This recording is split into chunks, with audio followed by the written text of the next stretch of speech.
uma banda surgiu para as massas e as ondas do rádio, direto das festinhas e saraus de colégio na zona sul do Rio.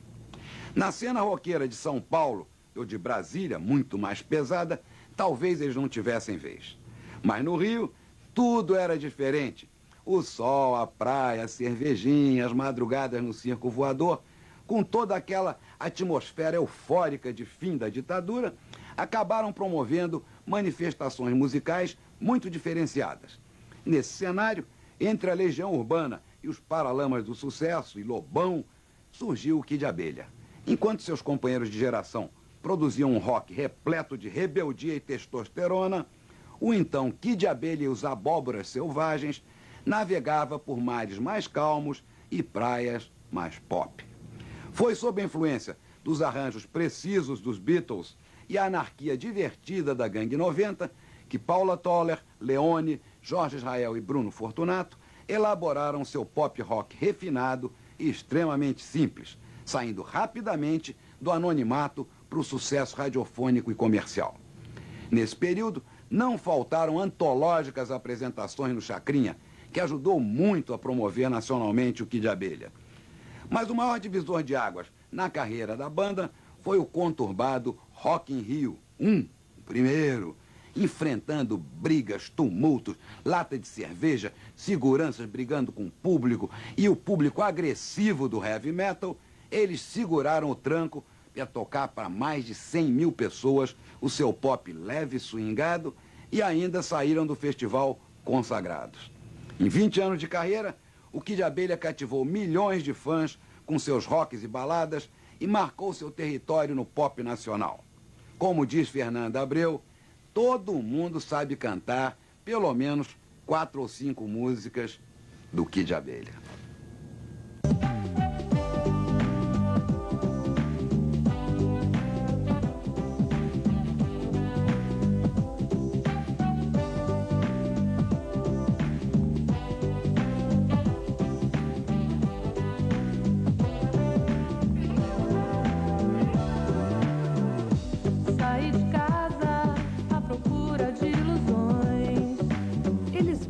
Tentaram tirar o inseto zumbidor do nome, mas foram ferroados pela saudade da colmeia que também lhes acolheu. O Kid Abelha começou como um grupo de amigos fazendo música para animar festas e acabou se transformando num dos mais bem-sucedidos membros da geração 80 do rock. Parece que foi ontem, mas já faz 18 anos que esse feliz encontro aconteceu. Depois que nos encontramos, eu esqueço todo o tempo que fiquei sem te ver. 18 anos é realmente um bolo, assim, que só quem tá de fora que vê desse jeito. A gente não é que nem você ter uma pessoa do teu lado, um filho, você não vê ele crescer, assim, como as pessoas que só vêm de vez em quando, né? Então a gente tá, é o Kid Abelha. Agora não tem jeito, você tá no maxilar. A minha primeira impressão foi através da Rádio Fluminense mesmo, né?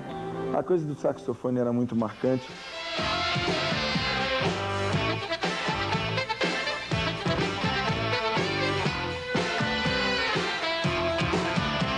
Kid Abelha eu ouvi, sei lá, em 82, talvez, 83, não sei. Foi um pouquinho depois do Você Não Soube Me Amar, que foi Pintura Íntima. Fazer amor de madrugada.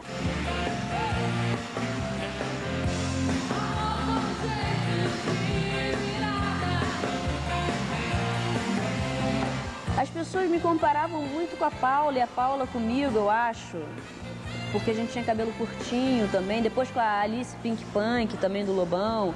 Eram as mulheres que estavam na época brilhando e naquele mundo de homens, eles tinham que fazer umas comparações e tal.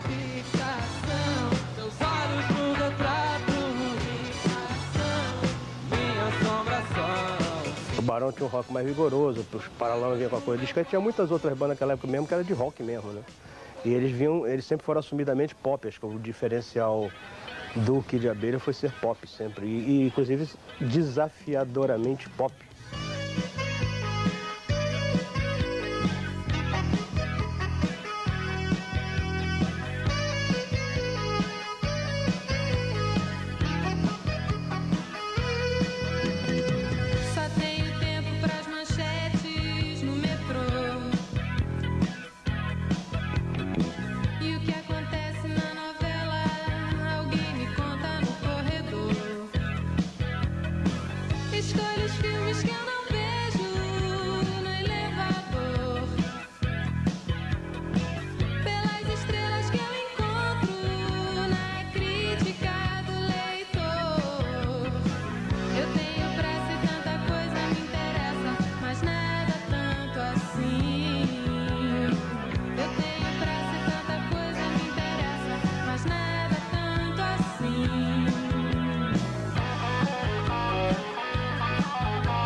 nessa época que o Kid se formou, eu lembro que eu tocava assim umas 4, 5 bandas, né? Porque era tipo assim, tá rolando um som ali, né? Era a coisa, a maior diversão possível era tocar, né? É bem diferente de hoje em dia, na época, assim, era hobby, sabe?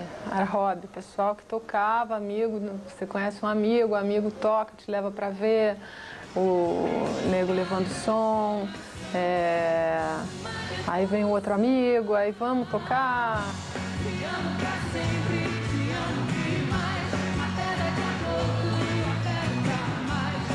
Jorge Israel chegou a formar uma banda com Roberto Frejá. Ela se chamava Fim de Rua.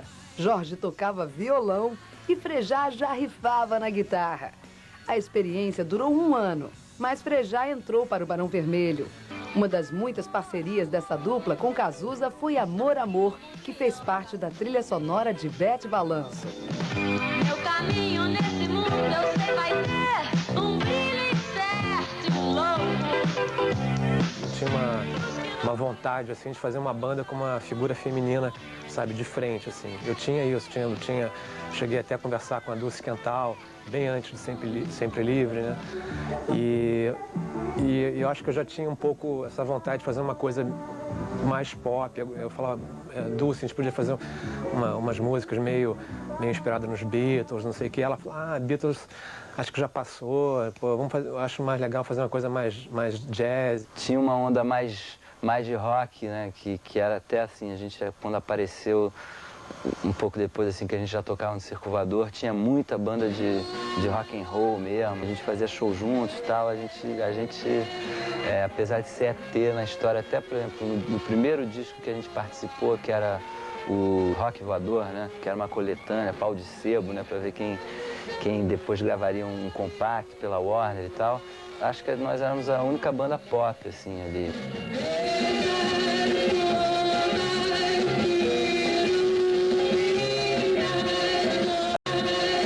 As 2 primeiras bandas que a gente viu que tinham uma afinidade, assim, com a maneira de compor e de tocar, assim, foi a Gangue, né, a Gangue 90, e depois a Blitz.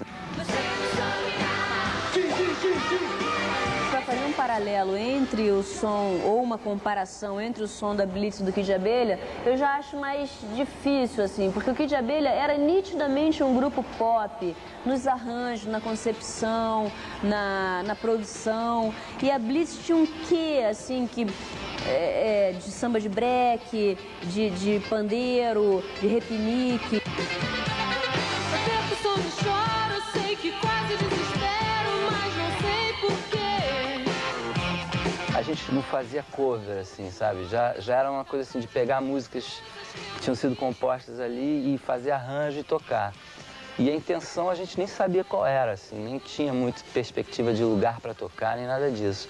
Aí uma vez apareceu uma chance de umas horas de estúdio livres, assim, 8 horas de estúdio, no estúdio Sonoviso na cidade. Aí a gente foi para lá e gravou uma música que foi Distração, que a gente entrou já com tudo ensaiadinho, nunca tínhamos entrado assim em estúdio, né, pra gravar uma música. Aí a gente gravou tudo, mixou, ficou tudo prontinho em 8 horas, ali numa sessão de gravação.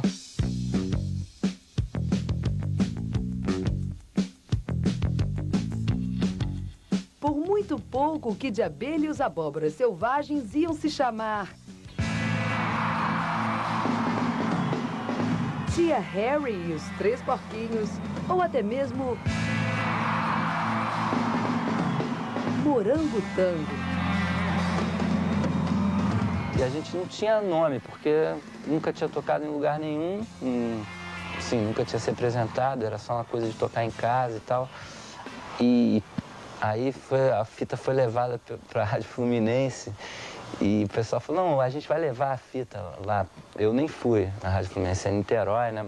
Rádio que estava abrindo para tocar demos de bandas e era uma rádio mais rock. O que você sonhou, eu nunca vou saber. De repente eu tô no carro, ouvindo a rádio, e eu escuto lançamento de uma banda nova e não tinha nome. E aí, de repente, eu soube do nome da banda da qual eu participava pelo rádio, né? Kid de Abelha da Abóbora Selvagem. Eu quase, bati com o carro, né? Não é possível que eu pertença a essa banda, né? Com esse nome. Eu tenho pressa e tanta coisa me interessa, mas nada tanto assim.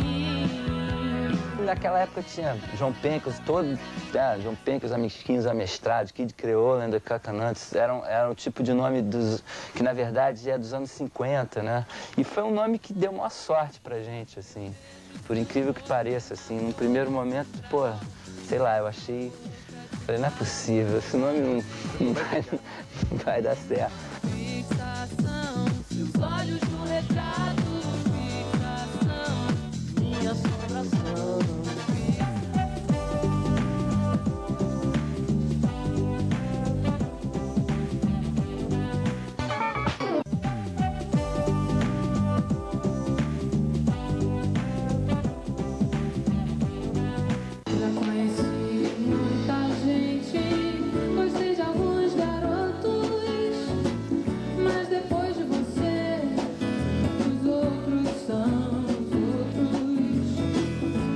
Entrei, assim, às vésperas da banda gravar a música que fez a banda ter sucesso nacional, né? A Warner resolveu fazer um compacto e aí nós fomos apresentados ao Lulu. Sim, o primeiro compacto do Kid Abelha foi produzido por um tal de Luiz Maurício Pragana dos Santos, mais conhecido como Lulu Santos. De um lado, a bolachinha trazia Por Que Não Eu? Do outro, Pintura Íntima.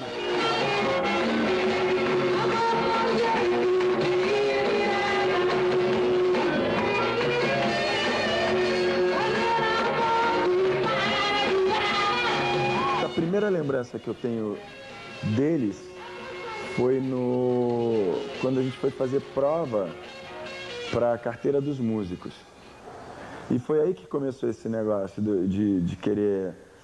vamos pegar o guitarrista dos Paralamas. Não, a gente não tentou, a gente pensou nisso. Como é que é A gente pensou nessa possibilidade. A gente pensou, vai que o grupo é horrível, uma merda, aí a gente vai lá, o cara é legal, a gente pega ele, a gente tá precisando. Mandaram o Beni, que era o baterista na época, para ir assistir um show da gente, para ver qual era da banda e ver se havia condição de tirar o guitarrista da banda para ir tocar com eles. E até onde eu saiba, o que aconteceu é que o Beni era o baterista, né? E quando ele foi, ele viu o João Baroni tocando. Então ele provavelmente falou, ele não vai largar o João por nada.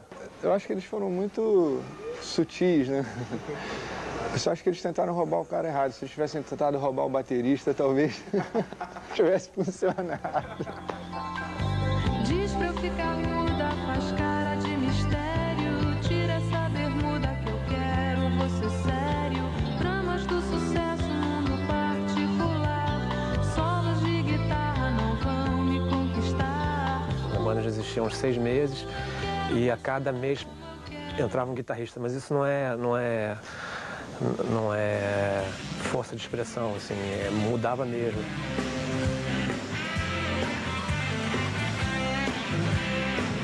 Um grande amigo meu, Torquato Mariano. Um dia ele me ligou e falou, Bruno, tô saindo, tô tocando uma banda aqui, mas eles estão fazendo muito pouco show, não tá dando pra mim, você não quer dar uma olhadinha? Era um domingo à tarde, assim, né? Aí eu falei, será, cara? Se ele tá saindo, não deve ser muito legal. E aí eu fui lá encontrar com o pessoal, assim, a gente levou um som, eu achei muito frio, achei um som muito maluco, assim, sabe? Parecia uma coisa meio... sei lá, da minha lembrança, assim, meio King Crimson, assim, aqueles discos ao vivo do King Crimson, sabe? Mas eles gostaram e a gente começou a ensaiar. E aí, associado à Rádio Fluminense, tinha os lugares para tocar, começou a pintar os lugares para tocar, o Circo Voador. E foi aonde a gente realmente começou a se apresentar antes de gravar o primeiro disco. Aí começou a loucura toda de chacrinha, assim, toda semana a gente ia aparecendo chacrinha.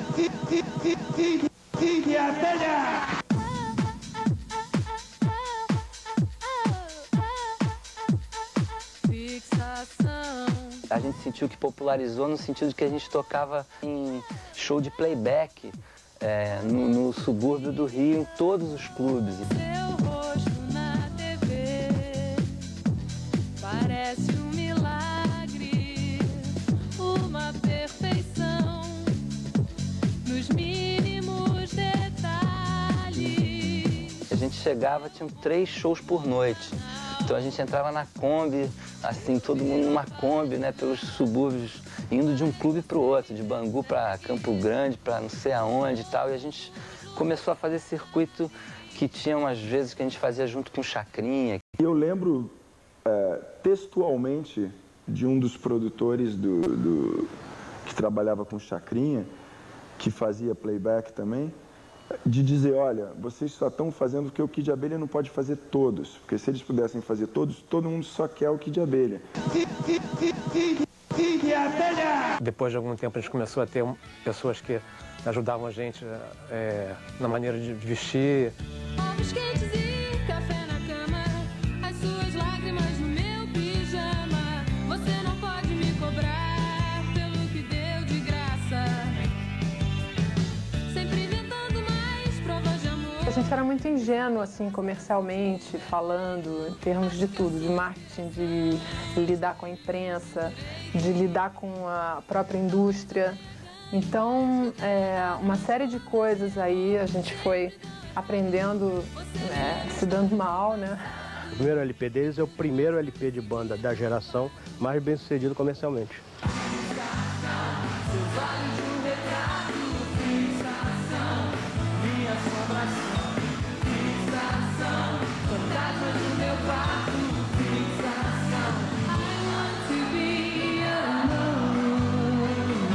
Eu, quando estava fazendo Com Licença Eu Vou à Luta, que era meu primeiro filme, é contemporâneo do surgimento do Kid Abelha. Na verdade, contemporâneo do primeiro sucesso do Kid Abelha, que era Fixação. E até tem uma intervenção de Fixação, a Karen Ascioli canta Fixação num ônibus de subúrbio, onde a Fernanda Torres, que era a personagem principal do filme, entra e aí tem uma situaçãozinha. Fixação. Ficou engraçado e tal, aquela personagem da Karen, e depois a Paula foi ver o filme. E, ou seja, foi tudo uma grande coincidência. Depois eu estava fazendo meu segundo filme, e aí por intermédio de amigos comuns, Fernando Abreu, Luiz Stein, a gente veio se conhecer, acabou namorando, e aí depois acabamos casando, e, enfim, tendo filho e tudo.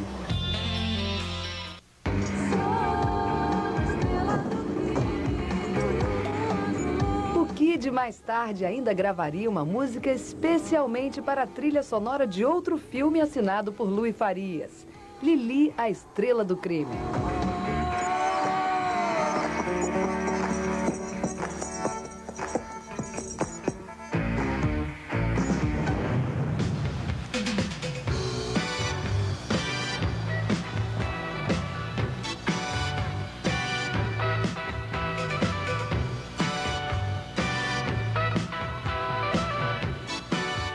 Rock in Rio foi uma loucura.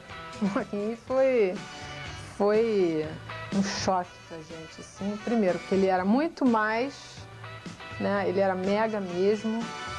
A gente estava sem estrutura nenhuma. Seu rosto na TV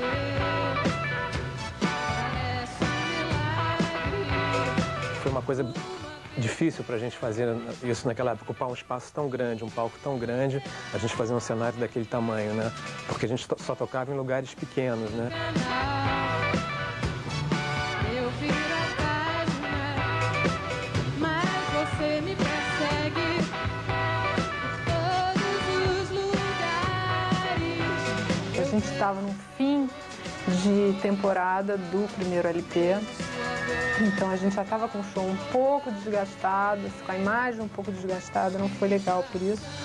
Mas, enfim, houve aqueles problemas de tocar com banda heavy metal.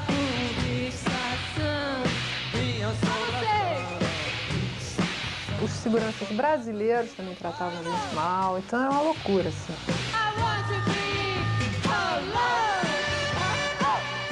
O Rock in Rio pelo fato de estar transmitido para o Brasil todo, pela Globo, que deu aquele status de alguma coisa que está realmente acontecendo e você vê isso muito fora assim do Rio e de São Paulo e tal, quando a gente vai para o Nordeste, assim, por exemplo, eu me lembro as vezes que a gente ia lá e tal, pô, vocês tocaram no Rock in Rio, caramba, como é que foi assim, tipo, 10 anos depois?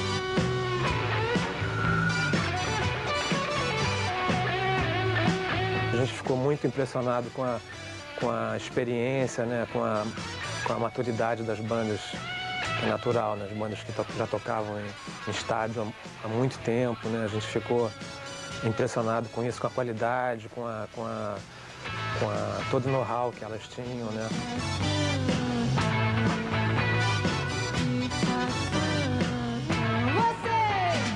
E a gente embarcou muito nessa, né, de começar a exigir palcos melhores, sons melhores e tal, e acho que na sequência do Rock in Rio, a infra para fazer show no Brasil evoluiu, assim, bastante. A gente tinha certeza absoluta e continuo tendo certeza absoluta que o Rock in Rio só aconteceu por causa da nossa geração.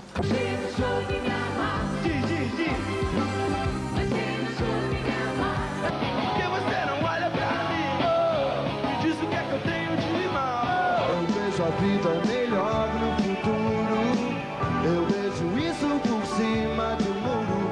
E a gente conversava muito entre as bandas, né, da coisa de, pô, vamos parar de fazer essas roubadas, né, com som, sabe, horroroso, assim, porque isso é até uma coisa, assim, pro público, você tá se apresentando de uma maneira capenga, né. Não adianta ficar buscando as razões para o sucesso do Kid em associações de ideias óbvias como abelha, mel, logo doce de sabor irresistível e grudento. A banda caiu no gosto popular e pronto, mas teve de engolir o fel entornado pela crítica aos borbotões. Na época eu tive muita briga com eles, que chamava de Neo Bubblegum, quer dizer, Bubblegum é uma música dos anos 60, que é uma música de chiclete, né? É uma música assimilável e descartável, né? E altos quebra pode chamar dizer que o Kid Abelha era Neo Bubblegum, né? Não, eu acho que, na verdade, tinha uma época que a crítica era muito careta, sabe? Eu acho que o outro lado tem a ver com o meio social, artístico da época, que tinha muita droga, muita gente assim se arrastando pelo chão e sem nenhum preconceito, sem nenhum juízo, não, mas como a gente não estava nisso, então acho que havia essa diferença assim, de não ser da turma, entendeu? A gente não tinha cara de doidão, de maluco, entendeu? Então, é careta, entendeu? E não é por aí. De repente tem os caras, pô, que estão com aquele layout de maluco, mas não tem nada a dizer, entendeu? Ingenuidade não é exatamente uma palavra que se aplique a eles de nenhuma maneira. O que eu acho que existe ali é um amor bastante claro e despudorado pelo pop, por uma boa melodia, por um bom refrão, pelo rádio, sabe? Eles gostam de ouvir rádio, eles gostam de coisas de rádio.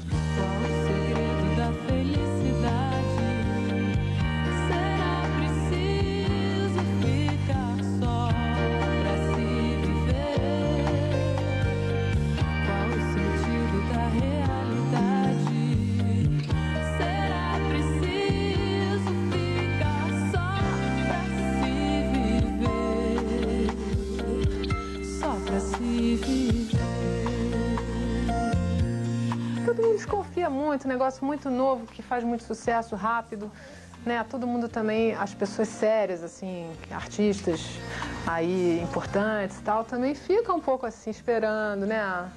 Pra saber se acha... Tudo bem, acha uma coisa legal ou outra, mas de repente aquilo é uma armação, ninguém sabe, né? Principalmente assim, numa época que as bandas... E, sei lá, o som de Brasília, de São Paulo, estavam começando a ficar muito presentes, né? E uma coisa mais crua, assim, eles tinham muito mais influência de punk do que as bandas cariocas. Você vê as bandas cariocas, os artistas cariocas, a maioria tinha um approach mais pop. Vou-me embora agora pra longe, meu caminho é ida sem volta. Uma estrela amiga me guia, minha asa presa se solta e eu vou ver Cristina, vou ver Cristina, vou ver Cristina. Eu acho que tem subtextos, sabe? Tem camadas e camadas que não se vê na primeira leitura do que eles fazem, principalmente do que é dito nas letras e tal, e que não, muitas vezes podem ser percebidos erroneamente como uma coisa fácil, chiclete de ouvir e sem nenhuma outra conotação.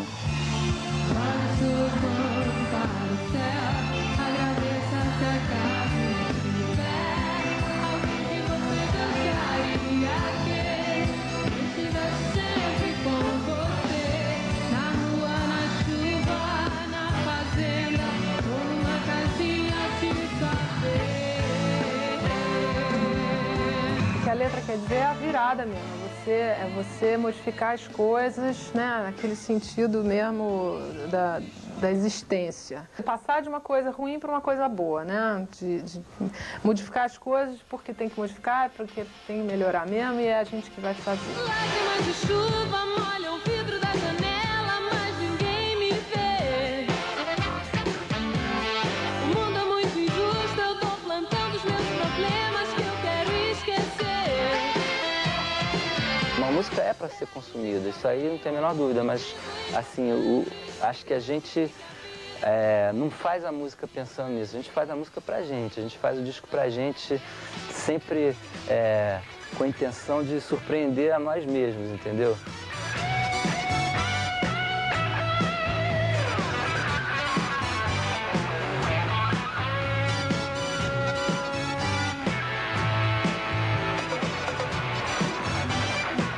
As pessoas estão sempre lembrando a gente dessa saída.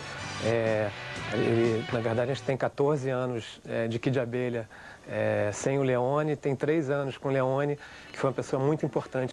Tinha uma química, tinha uma coisa de banda que se formou na escola. Assim. Tem mil histórias onde eu não posso entrar. Eu lembro da noite exata em que eles brigaram, em que o Leone saiu, da gente pensar, pô, o cara era... Como vai ser daqui pra frente, sabe? Ele era uma força motriz tão evidente na coisa de composição, na coisa musical.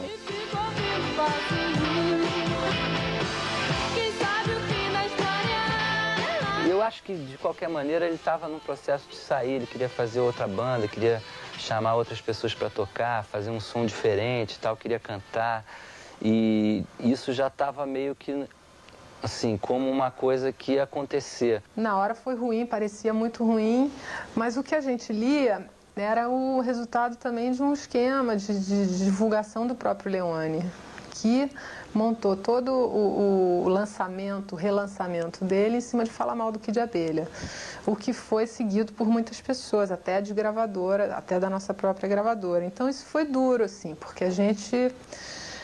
sentiu que a gente agora que ia demorar. Confesso que eu também fiquei bastante surpreso, assim, quão imediatamente eles superaram a ausência, a coisa de shows, sabe, quando você trabalha muito tempo com uma pessoa e de repente ela não está mais ali, eu reagiria muito mais devagar. De alguma forma, acho que o Barão também passou por isso, né, que o Frejá meio que ocupou o lugar que o Cazuza deixou. E acho que ambas as bandas se provaram, enfim, no momento de balançar a cristaleira, mostraram que tinham bala mesmo, né, para continuar. Pode seguir a tua estrela, o teu brinquedo de estar.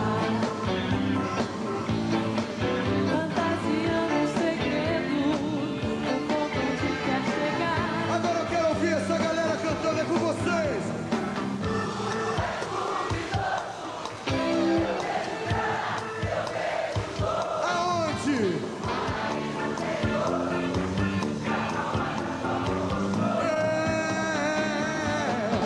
Quem vem com tudo não cansa.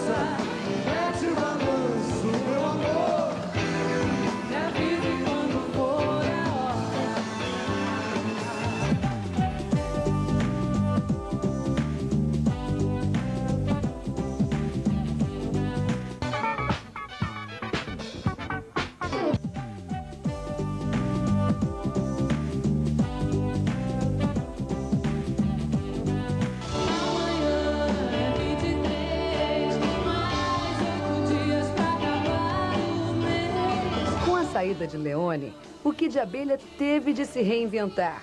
Sem perder o frescor pop, o grupo se assumiu como um trio, que volta e meia abre a colmeia para uma seleta turma de amigos. A gente falou, bom, em vez da gente agora querer, sei lá, mostrar serviço, fazer um disco novo, não sei o quê, vamos fazer coisas que a gente, por exemplo, ideias que existiam e que a gente nunca tinha feito. Ideias, por exemplo, eu era amarradão, queria que rolasse um naipe, então chamamos o trompetista, percussionista, vamos chamar um baixista totalmente diferente, que toque totalmente diferente, chamamos a Claudinha Niemeyer, que era guitarrista e baixista e tocava baixo de um jeito completamente diferente.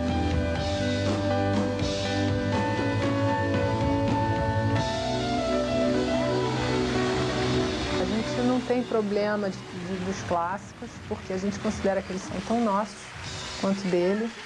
E tocamos para as pessoas. O Pintura Íntima teve uma nova, né, esse remix aí deu a segunda fase da música e é a nossa música de carnaval.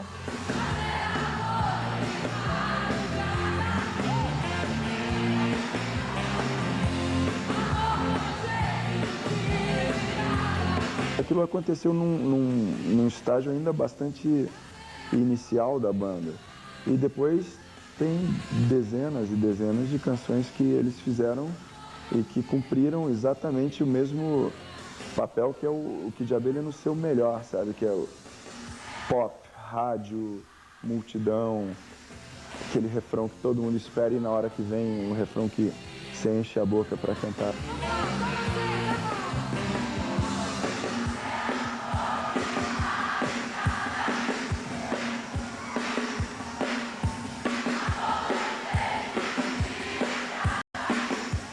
Então o show cresceu bastante.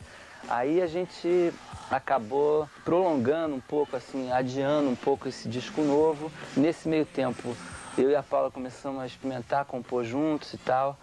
E aí começou a coisa se assentar um pouco mais. No início, que a gente começou a compor juntos, eu e Jorge, foi o Tomate. Que na época se fez jus ao nome, levaram tomatadas para todo lado. Que foi um disco que não foi bem sucedido. A música que foi a grande música desse disco, que é Amanhã 23, era uma música minha sobre mim.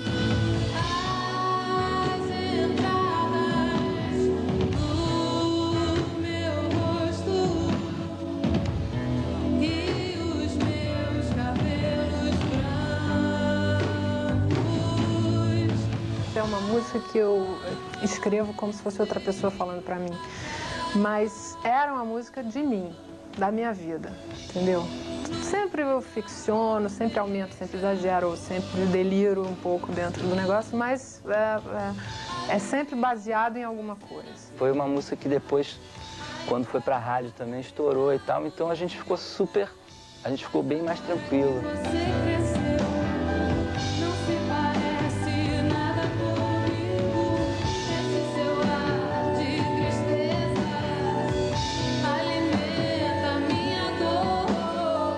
Quando eles lançaram o Kid em 89, sim, aí apresentaram uma nova estrutura, né? Apresentaram um outro Kid Abelha, veio uma Paula muito mais segura, arranjos muito mais elaborados. E também foram para a estrada com um show super produzido. De longe eu penso em você. Com o tempo, a poeira se assentou e os papéis foram sendo distribuídos entre os componentes. Bruno é o encarregado de organizar as viagens. Meticuloso e técnico, é ele quem tem o distanciamento necessário para dar o toque exato na hora certa, analisando o trabalho dos outros como se estivesse de fora. Paula e Jorge cuidam das composições. Na maioria das vezes, ela escreve a letra e ele faz a música. Também é Paula quem participa da concepção dos videoclipes. Já a produção dos discos cabe a Jorge Israel. Você me tem fácil demais, mas não parece capaz de cuidar do que possui.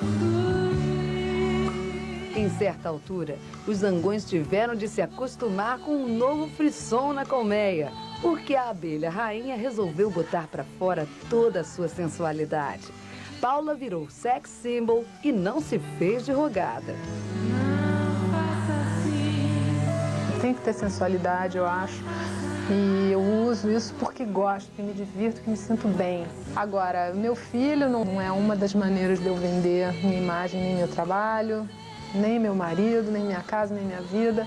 É uma coisa que é outra coisa. A invasão de privacidade muito maior é a que tem aí nas letras das músicas, entendeu? Essas pessoas me conhecem muito mais, apesar de não entender bem como é que é e tal, mas é aí que eu falo tudo.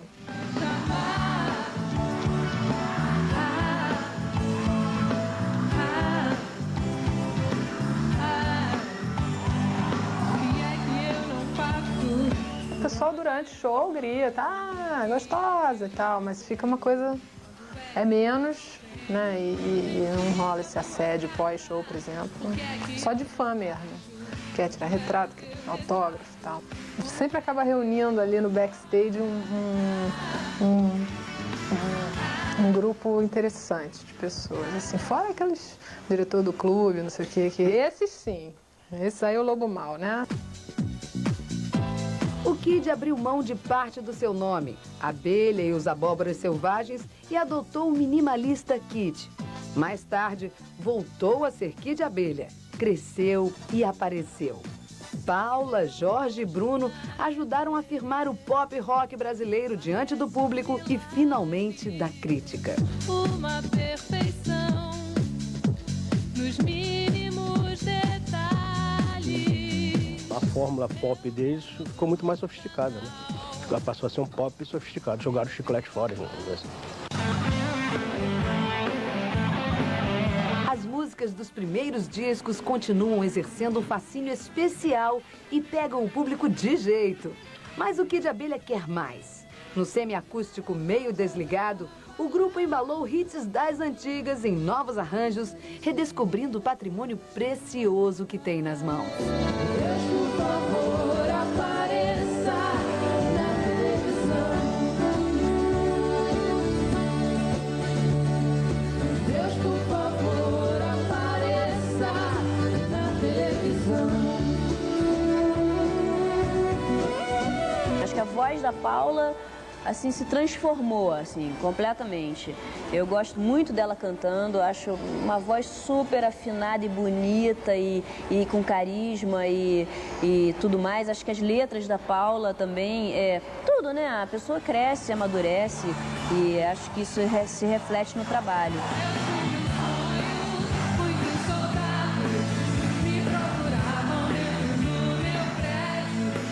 Eu aprendi a conservar minha voz, principalmente. Então, o que a gente estudava de repertório, de interpretação, era música de câmera, música ópera, área de ópera, entendeu? Agora, eu nunca cheguei a passar sequer uma música do Kid Abelha com a minha professora. Eu sabia que era outro planeta, mas eu fazia exercícios de respiração, de projeção, para realmente usar a minha voz com o máximo potencial possível e não estragar.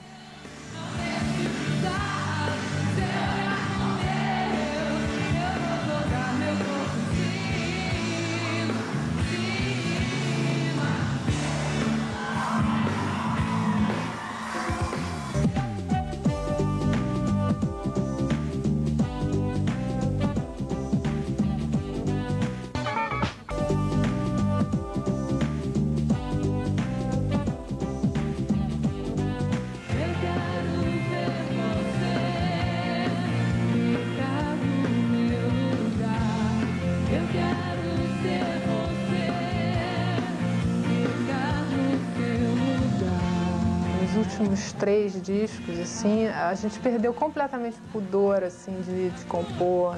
Eu perdi, eu não tenho mais problema com escrever, não tenho mais crise de criatividade. Fiquei em casa, à espera de nada, nenhuma visita, nenhuma chamada.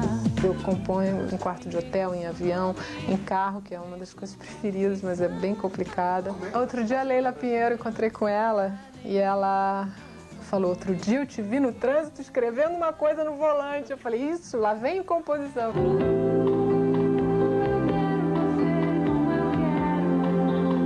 Quero foi uma música assim também. Eu escrevi essa música, o Leone escreveu essa música e eu com ele de uma maneira muito crítica em relação ao próprio assunto. E depois, hoje em dia, para mim é uma das músicas mais queridas, assim, do ponto de vista daquele personagem ali, né? Eu já não critico, eu não acho mais que essa música é nefasta, que essa ambiguidade, eu quero você como eu quero seja muito, ou então do jeito que eu quero, eu acho isso muito generoso afetivamente, apesar de um pouco cruel e tal.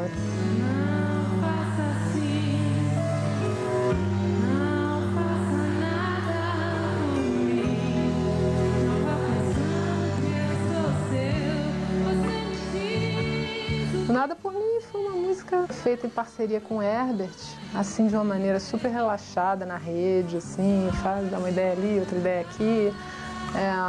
Havia esse refrão na cabeça dele, não faça assim, não faça nada por mim, não vá pensando que eu sou seu. Ele cantava isso já do jeito que é e não conseguia sair daí, não conseguia encontrar um assunto para falar aquilo.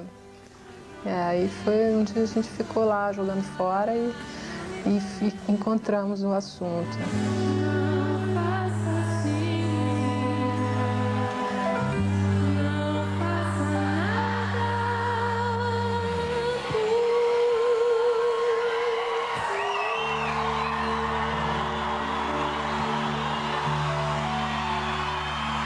Não teve tanto crossover assim. Eu acho que a época que o Herbert e a Paula namoraram foi uma coisa totalmente desvinculada com uma associação entre as duas bandas, mais do que a gente já fazia normalmente. A gente vivia tocando em um monte de shows, de rádios e eventos. Acho que o Kid de Abelha gravou mais composições da Paula com o Herbert do que os Paralamas. Teve um período em que eles não se viram, depois retomaram a parceria e teve esse período inicial em que eles estavam juntos, né? A música mais importante é o Nada Por Mim, né? Que foi um grande sucesso da Marina, né? E depois, quando eles se retomaram, e a Paula lançou o seu LP Sol, teve Derretendo Satélites, que também é uma música assim com alta carga erótica, né?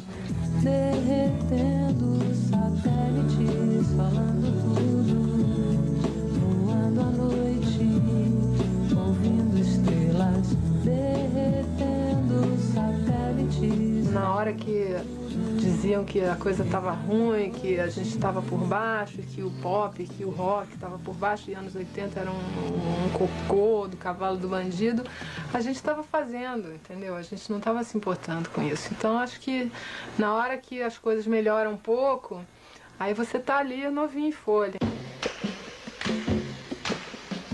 Essas bandas principais da geração deles tiveram essa capacidade de renovar o público, né? Todos eles tiveram assim uma fase de sucesso, aí depois uma certa entre-safra, e depois, assim, nos anos 90, entrando um pouco pelos anos 90, houve uma renovação de público, né? E acho que o fato de que várias bandas atravessaram décadas trabalhando com um nível de sucesso muito alto, um nível de popularidade muito alto, acho que isso por si só já torna essa geração única e vencedora. Por isso resolvi agora me deixar de fora do meu coração. Com você não dá mais certo e ficar sozinha é minha solução. Solução sim, não. Mudou muito, primeiro, porque hoje em dia a gente tem mais conforto. Não só porque no Brasil melhorou um pouco, assim, a infraestrutura. Não tem certos lugares que não, que ainda é, assim, terrível, de hotel, não sei o que, quer dizer.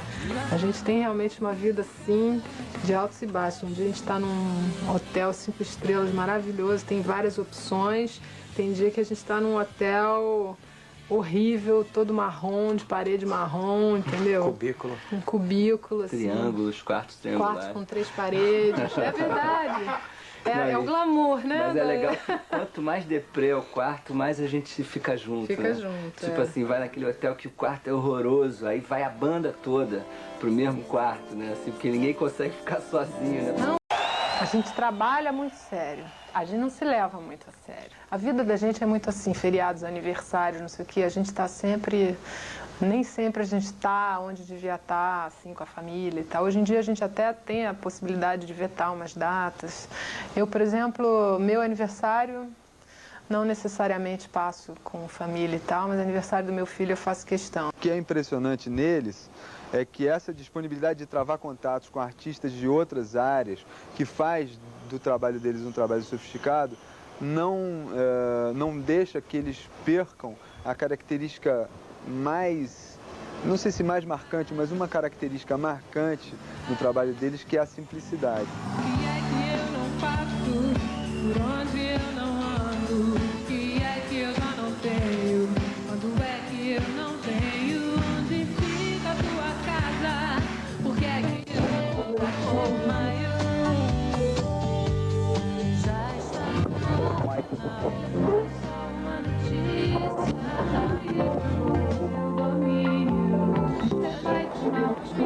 feito tanta coisa, se não tivesse dito tanta coisa.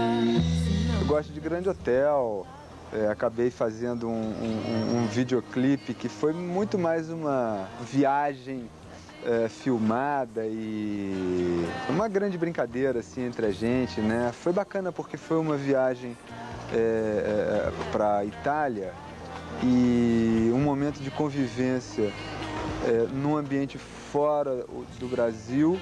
A gente passou uma semana em Veneza à espera do sol. A rigor foi isso, porque como era uma filmagem no exterior e à época o videoclipe também estava começando propriamente e tinha um orçamento, e eu propus a eles, olha, a gente pode fazer um videoclipe no Brasil com equipe, toda aquela parafernália, ou a gente pode se livrar dessa coisa, sabe? E fazer uma coisa, e fazer um trabalho ao sabor do tempo.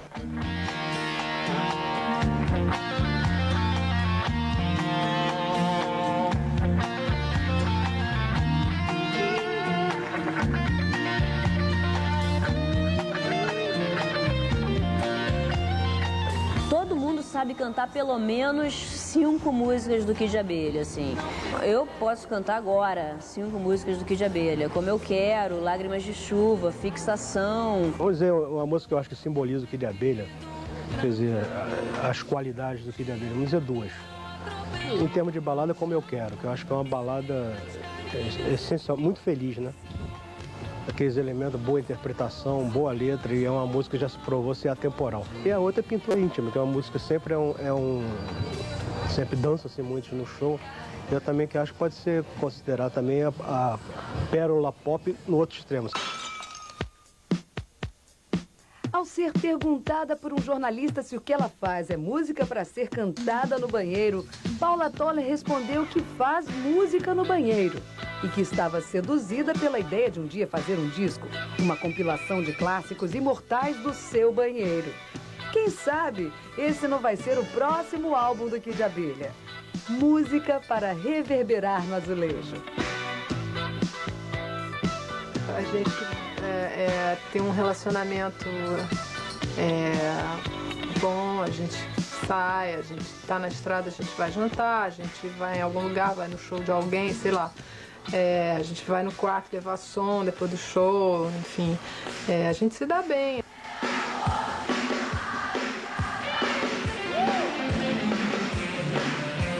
Talvez a gente não tenha tido um motivo forte o suficiente para acabar, entendeu? Como tantos outros tiveram.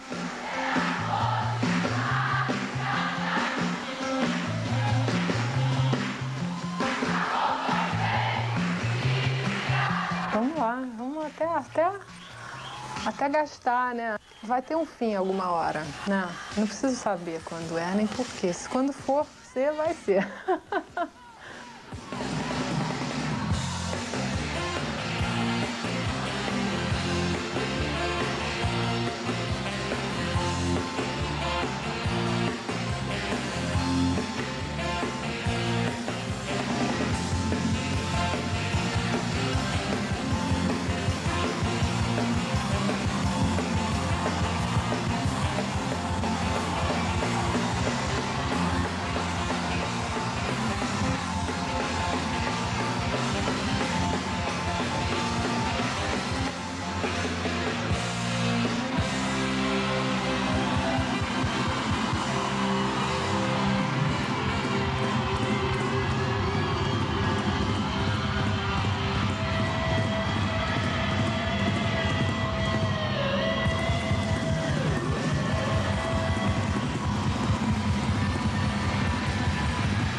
A musicalidade da banda, o carisma de Paula Toller e sempre ótimas canções.